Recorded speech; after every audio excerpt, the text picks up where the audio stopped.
Ողջույն, դուք դիտում եք Civilnet-ը, Civilnet-ի տաղավարում այսօր ես հյուրընկալել եմ ազգային ժողովի պատգամավոր, համախմբում կուսակցության վարչության անդամ Վայ Հովհաննիսյանին, բարև ձեզ պարոն Հովհաննիսյան։ Աշունը կարծես բուռն քաղաքական զարգացումներով է սկսվում, մասնավորապես թիմ ընտրություններ են, ինչպես նաև տեղի ունեցավ ՀՀ վարչապետի փոփոխություն։ Շատերը վարչապետի փոփոխության հետ հույսեր են կապում։ Այսպես թաքնված կամ ակնհայտ լավատեսություն կա, որ տեսեք Հովիկ Աբրահամյանի կառավարությանը եկան փոխելու տեխնոկրատները, որոնք ավելի կրթված են, ավելի լայն մտահորիզոններ ունեն եւ հնարավոր է ինչ-որ բան փոխվի։ Դուք ինչպես եք վերաբերում վարչապետի փոփոխությանը եւ արդյոք ձեր մոդել կա այդ լավատեսությունը գոնե ինչ-որ միջափով։ Նախ միջև վարչապետի փոփոխությանը հասնելը ուղղակի կուզեի հիշեցնել, որ ոչ միայն Աշունը թեժ էր, այլև Հայաստանում այս տարի ամառներ շատ թեժ եւ գարունն էլ։ Եվ այս փոփոխությունները ես տրամաբանորեն կապում եմ նաեւ թեժ ամառ, թեժ գարուն, արդեն բոլոր եղանակները թեժացել են։ Նախապատմության եւ այդպես էլ պետք է լինի, որտեղ այն խնդիրների ծավալը, որ կուտակվել է մեր երկրում, կամ մի պայից պետք է սկսեն լուծվել, կամ մի օր պայթելու են ուղղակի, բերեն ավելի մեծ ցնցումների։ Հիմա կառավարության փոփոխություն է։ Իհարկե տեղի ունեցել կառավարության փոփոխություն, եկել է նոր վարչապետ իր նոր նախարարներով եւ գիտեք ոնց է նման դեպքում երկու տեսանկյուն ունի խնդիրը։ Անձնական շահ, քաղաքական շահ, կլանային շահ եւ երկրորդը այն խնդիրների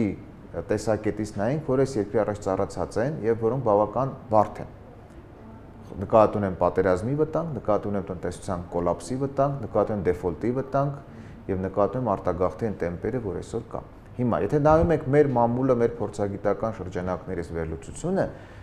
միայն քննարկվում է առաջին տեսակետից, ով շահեց, ով կորցրեց, որ կլանը ուժեղացավ, որը թուլացավ, անձնապես որ ուժը շահեց, որը ընդհակառակը բան։ Իհարկե կլինեն շահողներ, կորցնողներ, կլինեն մարդիկ, ուժեր, որոնց համար նոր դուր է բացում, նոր շանս է բացում, բայց երկրորդը պետության խնդիրների տեսակետից ես անկեղծ եմ ասում, որևէ լուրջ քննարկում ես առայժմ չեմ տեսել։ Չկա, նույնիսկ տնտեսագիտական վերլուծություններ շատ քիչ են, կամ չկա։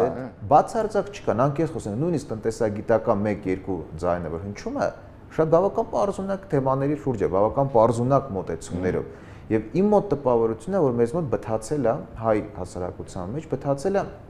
այդ վտանգների զգացումը, որ կա։ Իսկ ես նորից եմ կրկնում, մենք ունենք պատերազմի ռեալ վտանգ, մենք ունենք Ղարաբաղյան թեմայի շուրջ բանակցությունների, լուրջ բանակցությունների փուլ ենք մտնելու, մենք ունենք տնտեսության իսկապես կազմաքանման կոլապսի վտանգ, դեֆոլտի վտանգ ֆինանսական, եւ այս արտագաղթի խնդիրը, որ ամեն օր ես նայում եմ թվերը իսկապես մտահոգ։ Տեսեք, ապրիլյան, մասնավորապես ապրիլյան պատերազմից հետո, այնուհետև Սասնա ծռերի այդ գործողությունից հետո կարծես հասարակության կողմից օրակարգում դրվեց փոփոխություններ անելու անհրաժեշտություն իշխանության առաջ։ Դե իշխանությունն էլ արձագանքեց այդ պահանջին, կարծես թե փոխեց վարչապետին նոր թիմով եւ զորահանդեսը, որտեղ ցուցադրվեցին ժամանակակից զինատեսակներ, մասնավորապես Իսկանդերները եւ ասեցին, տեսեք, անվտանգության խնդիրը լուծված է, մասնակիորեն ունենք այդպիսի հրթիռներ եւ երկրորդ դե տնտեսությունից դժգոհիկ փոխեցինք վարչապետին, հիմա սպասենք նոր վարչապետից նոր արդյունքների։ Տեսեք, այն ինչ որ դուք ասում եք իսկապես կա հանրային կյանքում, բայց դա շատ մակերեսային մոտեցումներ են։ Նույն Իսկանդերի պատմությունը, գիտեք, իմ մոտ տպավորությունը մենք նշում ենք ոչ թե անկախության 25-ամյակը, այլ Իսկանդերների մուտքը Հայաստան։ Դրանք շատ փոքր սահմաններ են պետականության համար։ Այո, կա իսկապես երկրի անվտանգության համար, երկրի անվտանգություն թիվ 1 գործոն է։ Բայց ես վստահ չեմ, որ Իսկանդերով մենք երկրի անվտանգությունն ապահովում ենք, բացարձակ վստահ չեմ։ Դա լավ է, դա գովելի է, դա ես ինքս դրական եմ գնահատում, որ մենք բերել ենք կեր ժամանակակից զենք, բայց նույնիսկ այստեղ ռազմական անալիզի մենք չենք տեսնում, ինչ պարամետրով է զենքը, երբ կարող է կիրառվել։ Ես վստահ չեմ, որ հաջորդ լոկալ ընդհարման ժամանակ, ինչպես եղավ, եւ բացարձակ ավելի վստահ եմ, որ չի կիրառվելու։ Բայց դա լոկալ ընդհարումները չի երաշխավորում, մենք չենք ունենալու եւ զոհեր, եւ կորուստներ։ Հասկանում եք, դա Ղարաբաղ-ադրբեջանական սահմանին պատերազմը չի բացառում այդ Իսկանդերը։ Եվ հաջորդը ես իսկապես չի ուզել, որ մեր անկախության սահմանները սահմանափակվեն Իսկանդերի շքահանդեսով, որովհետև ես կարծում եմ անվտանգությունը թիվ 1-ն է, շատ կարևոր է պետականության հեռանկարը, որ մենք չկարողացանք այս 25-ամյակի առիթ օգտագործելով հանրությանը ցույց տալ մեր պետությունը հաջորդ 5 տարում որ հանգրվանն լինելու 10-ում բայց կա այդպիսի հեռանկար։ Դա հենց այդ եմ ասում, տպավորություն որ չկա, որ վատագույնն է, վատագույն սցենարն է սերունդների համար։ Խնդիրն այն է, որ իշխանությունների մոտ դա չկա նաև իշխանության դեմ բնականաբար իշխանության մոտ չկա եւ չի կարող հետեւաբար լինել հանրության մեջ։ Եվ երրորդը պետության մեջ ապրող քաղաքացու բարեկեցությունը պետականության ամենակարևոր ատրիբուտներից մեկն է։ Մենք այս 2.5-ը մի կողմ ենք դնում եւ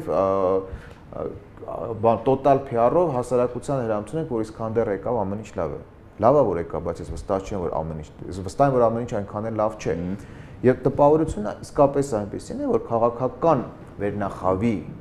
պատկերացումները պետության վիճակի մասին եւ իրական խնդիրները իրար հետ չեն համակցում, adekvat չեն։ Եվ քաղաքական վերնախավը ես ասելու նկատի չունեմ միայն իշխանություններին։ Ես անկեղծ ասում եմ, որ ոչ իշխանական շրջանակներում նույնպես պատկերացումները համարը ես որ նայում եմ ինչ է կատարվում ոչ իշխանական կուսակցություններում սկսած բառապաշարից, սկսած քարոզարշավների իրենց այդ շեշտադրումներից, սկսած այն պատկերացումներից խորքային դա իսկապես մտահոգիչ է։ Իսկ վառ անհատներ, լուրջ անհատներ կամ բոլոր շրջանակներում, ես միշտ ասում եմ, իշխանության մեջ էլ, իշխանությունից դուրս էլ, բայց ինստիտուցիոնալ տեսք դրանք առայժմ չեն ստանում։ Եվ պատահական չէ, կներեք, պատահական չէ, որ հասարակությունը բոլոր կուսակցություններից խոր բանի մեջ է, անտիպաթիայի մեջ է, բոլոր կուսակցությունների մերժում է։ Այո։ Տեսեք, կրկին անդրադառնանք վարչապետի փոփոխությանը, դուք ինչ եք առաջարկում, էլ ինչ անեին։ Ես փորձեմ իշխանության դիրքերից ներկայացնում։ Տեսեք, փոխեցին վարչապետին, կային այնտեղ նախարարներ, որոնց ընկալումը հանրության մեջ հակասական էր, մասնավորապես Գագիկ Խաչատրյան, Գագիկ Բեգլարյան, փոխեցինք, ինչ եք ուզում, նշանակել ենք մարդիկ, ովքեր գործի մարդ են։ Ինչ պետք է անեին։ Գիտեք, խնդիրը չի դրվում անց փոխելու, խնդիրը անց փոխելը չի, խնդիրը իրականությունը, իրավիճակը փոխելն է։ Եվ դրա միակ գնահատականը արդյունքն է։ Արդյունքը կան արդյունքներ, թե չկան։ Դե սպասենք։ Սպասենք։ Գիտեք, Հովիկ Աբրահամյանը նշանակվեց, որովհետև արդեն հասել էր մի կետի լարվածությունը, դժգոհությունը հանրության մեջ։ Դուք լավ հիշում եք այդ օրերը, այդ ամիսները, որ մի բան պիտի փոխվեր։ Փոխեցին Տիգրան Սարգսյանին, եկավ Հովիկ Աբրահամյանը։ Ոչ մի բան չփոխվեց։ Ես չեմ թաքցում, ես այդ պաշտոն իր Հովիկ Աբրահամյանի պաշտոնավարման ընթացքում ստացվել է, որ 2-3 անգամ իր հետ ունեցել եմ առանձնահատկություններ։ Երկար քննարկել ենք, ինքը որպես վարչապետ, ես որպես падգամավոր, երկրի վիճակը կոնկրետ հարցերին։ Մասնավոր զրույցներում Հովիկ Աբրահամյանը փայլուն պատկերացնում էր եւ խնդիրները եւ լուծումները։ Ես անկեղծ ասում եմ, իրական կյանքում կարծես թե գնաց այդպես չգնալու։ Հիմա եկավ Կարեն Կարապետյան, ես նայում եմ մամուլը, թե падգամավորներ, թե պաշտոնյաներ, թե վերլուծաբաններ, եթե չխանգարեն, կանի։ Ով չխանգարի։ Այդ հարցը օդում կախված է։ Ո՞վ է խանգարում։ Նկատի ունեն երևի Սերժ Սարգսյանը։ Ես չգիտեմ, որովհետև այդ բանը իշխանական շրջանակներից էլ եմ լսում, կիսաիշխանական։ Չի կարող անձը խանգարել։ Այդ ես կուզեի որ այդ հարցը իսկապես դառնա քննարկման առարկա։ Եվ երկրորդ դա գիտեք, նաև նոր կառավարության համար է մի քիչ տհաճ։ Ես չեմ կարծում, որ եթե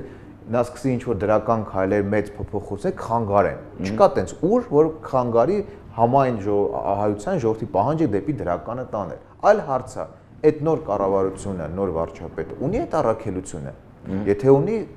փառք ու պատիվ, տեսնենք, բայց կարող է նաև չունի այդ կարծում եք, որ անկախ քաղաքական ֆիգուր է, որը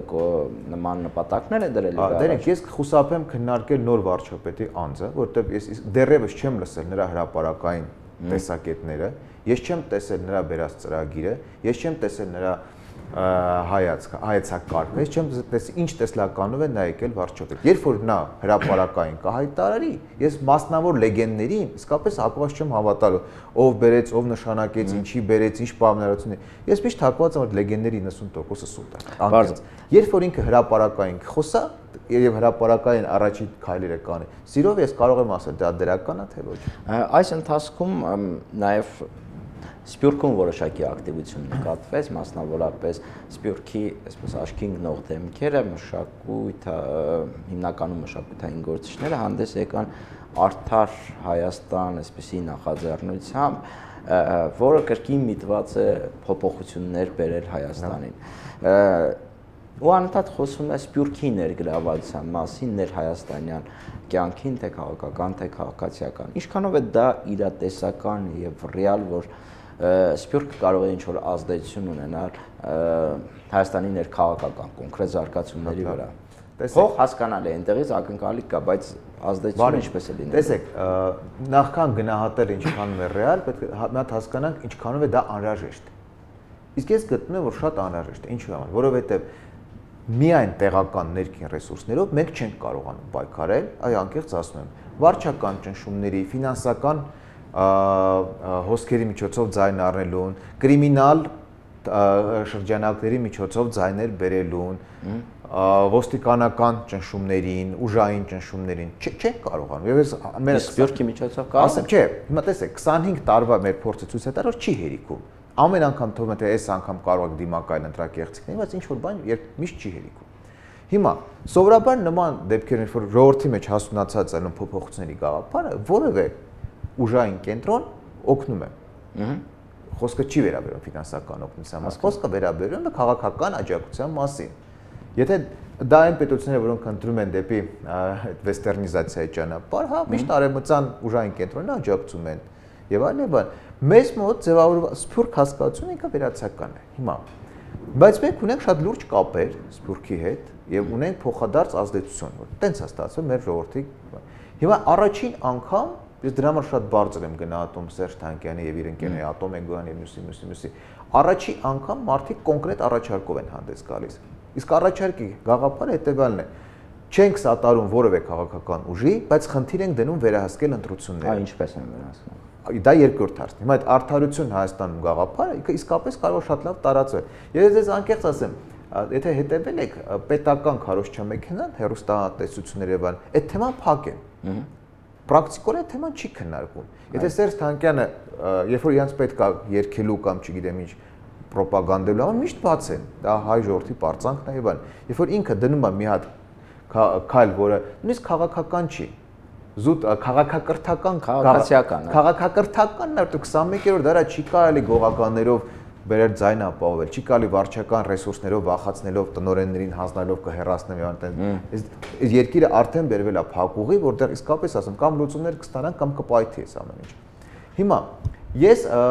ինքս միացել եմ եւ շատ են, արդեն 1000-ից ավել էր։ 3 նախորդ թվադրությամբ աջակցություն եւ ես վստահ եմ դա մեծ էֆեկտ ստանալ է, մեծ ձնագնդիկի նման գնալու։ Բայց խնդիրը դա ձեր ասածը ճիշտ է, որն է ռացիոնալ մեխանիզմը լուծումների։ Այ ինչ անեն, լավ, Սերժ Թանկյանը կոչ է անում։ Բարի։ Ինչպես է նյութականանալու։ Ես ունեմ հետևյալ առաջարկը, որը հրապարակացել եմ 3 եւ պատրաստում առաջիկայում ուղարկել Թանկյանին։ Խնդիրը հետևյալն է։ Ես առաջարկում եմ ստեղծել ձայների հաշվարկման զուգահեռ մեխանիզմ։ Ինչպես, այսինքն կարող ենք կոչել այլընտրանքային կենտրոնական ընտրական հանձնաժողով։ Ինքը պետք է ներառի նախընտրական process-ի մոնիտորինգը, այդ նույն գործիքները, որ իշխանությունը միշտ կիրառում է ձայներ բերելու համար, դա ֆիքսելու, բացառելու։ Երկրորդ, դիտորդների պատրաստում, հավաքագրում, տեխնիկական միջոցների տրամադրում, դիտորդական առաքելություն տեղամասերում եւ ամբողջ արդյունքների շատ արագ փառկաստու ժամանակակից կապի մեթոդները թույլ են տալիս, տեխնոլոգիաները թույլ են, րոպեների ընթացքում մենք ունենանք Հայաստանում ձայների հաշվառում եւ վերահսկման եւ հաշվառման այդ համակարգը։ Ուրիշ մեխանիզմ գոյություն չունի։ Մնացած ամեն ինչ հեքիաթ է։ Եթե մենք որոշենք այնքան ազդեցությունը մեծացնել Հայաստանի իշխանությունների վրա, իսկ դրա մեխանիզմները կան Սփյուռքում եւ այդ Սերժ Թանկյանը եւ այլոք իսկապես հեղինակություն ունեցող մարդիկ են ոչ միայն հայկական համայնքում, այլ համաշխարհային ճանաչման մեջ։ Քաղաքական մթնոլորտի փոփոխության, տրամադրությունների ուժեղացման, փոփոխությունների պահանջի ուժեղացման զուգահեռ պետք է ստեղծվի ռացիոնալ մեխանիզմ։ Արդարություն Հայաստանը կոնկրետ դեմք ունի, դա ձայների հաշվարկման այլընտրանքային համակարգ։ Ընտրությունների վերահսկման։ Այո, որը փայլուն կիրառվել է եւ Վրաստանում, եւ Ուկրաինայում, եւ բոլոր եւ Արևելյան Եվրոպայի շատ երկրներում, այն երկրներում որտեղ փոփոխություն է գնացել, իրականում այդ մեխանիզմը կիրառվել է։ Ես տենց նորություն չեմ ասում։ Այսինքն այդ արդար Հայաստանի նյութականացման մի ձևը դուք տեսնում եք կենտրոնական այլընտրանքային իրենք էլ որ նայում ես այդ արցանակ այդ նախաձեռնության հեղինակներ, իրենք դնում են մենք խնդիր չենք դնում քաղաքական այս կամ այն ուժեն սատարել, ինչը ես իսկապես շատ կարևոր եմ։ Այստեղ խնդիրը գնում է զուտ արդար ընտրությունների անցկացման մասին։ Այսինքն հավաքագրվում է 7000 հոգի, կոպիտ ասած։ Եվ այդ համակարգը կարելի աշխատել։ Աշխատում է ընտրությունները վերահսկելու եւ դուք շատ դրան զուգահեռ ընտրական օրենսգրքի որոշակի փոփոխությունների հետ մեկտեղ մենք կունենանք մի մեխանիզմ, որը թույլ կտա ստանալ օբյեկտիվ պատկեր։ Հնարավորինս մոտ։ Իդեպ, այդ իմ ասած ձայների հաշվարկման զուգահեռ այդ համակարգը ինքը պետք է լինի բացարձակ ապաքաղաքական, չսպասարկի որևէ քաղաքական ուժի շահերը։ Դե եթե արդար Հայաստանն է։ Հա, դա պետք է լինի քաղաքացիական հասարակության ներկայացուցիչներով, քաղաքական ուժերի համամասնությամբ հավասարության սկզբունքով ներկայացուցիչներ, Սփյուռքի ազդեցիկ շրջանակների ներկայացուցիչներ, մենք մի համակարգ, որին վստահում ենք, որին հանրությունը կվստահի։ Դա շատ կարևոր մեխանիզմ։ Եվ երկրորդ ընտրությունների հետ կապված, գիտեք, այս հիմա այս վերջի ամիսն մենք թիմ ընտրությունների մթնոլորտը տրամադրությունները եւ այլն, ապագա առաջիկա խորհրդարանական ընտրություններում դրված ընտրական օրենսգրքով այսպես կոչված ռեյտինգային քվեարկության մեխանիզմ։ Ես որը ասում են ֆեոդալական համակարգի հաստատման հիմքերից մեկը կարող է դառնալ։ Գիտեմ, որ ասում են։ Հիմա ես ասում եմ ուրիշ բան։ Սա ներհասարական, ներազգային թշնամանքի մի բանաձև է։ Բոլորը բոլորի դեմ թշնամանալու են։ Ես ասում եմ շատ հնարավոր է մտահոգություն եմ հնչեցնում, ահազանգ եմ հնչեցնում, որ դա քան դեռ ուշ չէ պետք է փոխվի։ Սա խորը թշնամանք է առաջացնելու հայ ժողովրդի մեջ, հասարակության մեջ, բոլորը բոլորի դեմ։ Դա մի բանաձև է, որ իսկապես կարող է բերել քաղաքացիական բախումների։ Ես տեսնում եմ այդ վտանգը, ես կարծում եմ, որ չկա որևէ շահ, կլինի անձնական, կլինի որևէ կուսակցության վերարտադրումները, ասենք նույն ենթադրենք Վանաձորում բաժանվում են տարբեր ազգությունների, հա, տարբեր կուսակցությունների հարող եւ սկսում են պատերազմներ։ Ես չգիտեմ, ես նույնիսկ վախում եմ այդ թեմայով շատ երկար մտածել, ուղղակի ես նայում եմ ինչ կա հիմա, ես նայում եմ ինչ է, որ բոլոր շրջանակներում այս թեման էփվում է, երում այստեղ։ Եվ ես տեսնում եմ, որ շատ մեծ է հավանականությունը, դա ինքը պոտենցիալ ռումբ է։ Դա պոտենցիալ ռումբ է հայ հասարակության մեջ։ Եվ ելի եմ ասում, չկա մի շահ, որևէ իշխանության վերարտադրման, անձի կամ կուսակցության վերարտադրումը, շատ փոքր շահ է մեր երկիրը նման ռիսկային ճանապարհով տանելու։ Բայց արդյոք դա իշխանությունը գիտակցում ինչ եմ կարծում։ Չեմ կարող ասել, բայց ես իմ որպես քաղաքացի, որպես падգամավոր իմ պարտքն եմ համարում եւ համարելու եմ այսօր այդ թեման ամենտեղ ահազանգել։ Քանի դեռ ուշ չէ, եթե քաղաքական մենք հասունությունը այնքան ունենք, որ կարող ենք կանգնեցնել դա, պետք է քաղաքական ուժերը դրան ամեն կերպ փորձեն ընտրական օրենսգրքում այդ փոփոխությունները կատարել։ Ես էլ եմ ասում ռեյտինգային քվեարկությունը ծայրահեղ ռիսկային մեխանիզմ է Հայաստանի։ Սակայն օգնում է իշխանություններին վերարտադրվել։ Կարող է օգնել, sense ձևակերպել։ Շնորհակալություն, հուսանք ձեր կոչը արձագանք գտնի արդար Հայաստանի մասնակիցների կողմից եւ հետաքրքիր է կարելի է քննարկել, հասկանալ թե ինչ արդյունավետ մեխանիզմներով կարող ենք վերահսկել ընտրությունները։ Այսքանը հիշեցնեմ, որ ես այսօր հյուրընկալել էի Ազգային ժողովի պատգամավոր, համախմբում կուսակցության վարչության անդամ Վահե Հովհաննիսյանին։ Ցտեսություն։